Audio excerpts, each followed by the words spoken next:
Okay. Module 2, Lesson 5. Are they building a list? Now, when I say they, who do you think I'm referring to? Your competitors, of course. Now, with this lesson, we're going to find marketers who are building a list in your chosen niche market. Now, they always say that the money's in the list, which is true in every sense of the word.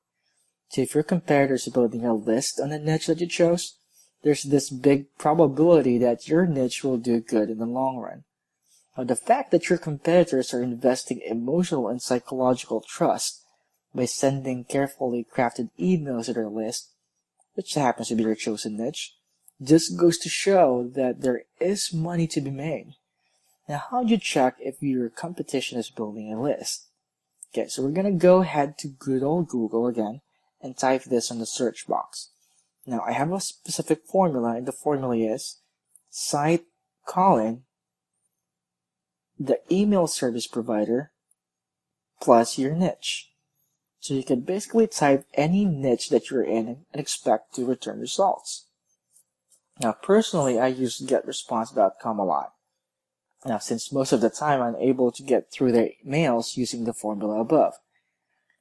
Now, for aweber.com, you might want to try site.archive.aweber.com in case you don't get any search results. Now, let me show you.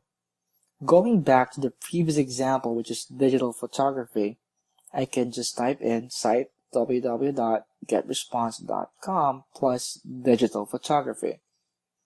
Now, you'll notice that there's going to be a lot of search results, and this just confirms my research earlier that digital photography can be a profitable niche.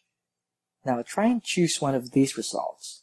Now, most of the time, if you use the GetResponse formula, you'd be able to see the emails that people in your niche sends out to their subscribers. Now, this may not always be the case, especially if you go to aweber.com, but even if you're not able to access the mail itself, you'll be directed to their blog instead, wherein you can easily sign yourself up. Now, here's an example of a mail or a newsletter someone in the digital photography niche. Now, take note of the links on this email, which directs you to something that he's selling.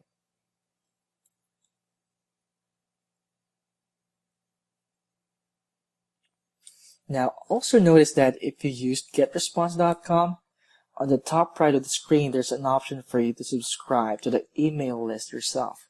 Now, for Aweber, this option might be on the lower left side. Now, the really cool part about this is that you get to steal, well, ethically steal your competition's email. You now literally will have a vast swipe file to use when sending out your own emails. Now, of course, I'm not trying to tell you to copy it word for word, but at least you have something to model from. Now, what's important are these three things. Now, you know for a fact that people are building a list in your niche. Now, this is rather important to know since a list in a niche basically guarantees that it is a thriving market. Second, you get to swipe email copies for your own personal use. Now, this can cost you a lot of money if you're outsourcing it and saves you a lot of time if you're the one writing your email follow-ups. Lastly, you can study other marketers in your niche by subscribing to their email list. So you can basically reverse engineer their process and adopt things that you think will help your business. Now, this tidbit alone justifies the price for this course. Now, did you know that it can cost you $5 and above to have a writer write per email copy? And you're now basically getting it for absolutely free. Now, I really hope you take advantage of this one and study the way they send their emails and how they monetize their list. Don't be bogged down if your niche doesn't build a list. Now, this is more like an icing on the cake, if I may say. Just because there are no search results doesn't mean there's no competition, and it also doesn't mean that your competitors are not building a list. They might just be using a different email service provider, not GetResponse and not Aweber. Now, as long as you meet the other criteria from our previous lessons, then most probably you're going to find one. Now, if not, move on. That's it for this lesson. Now, on the next lesson, I'm going to discuss what to do if you still can't find the niche that's right for you.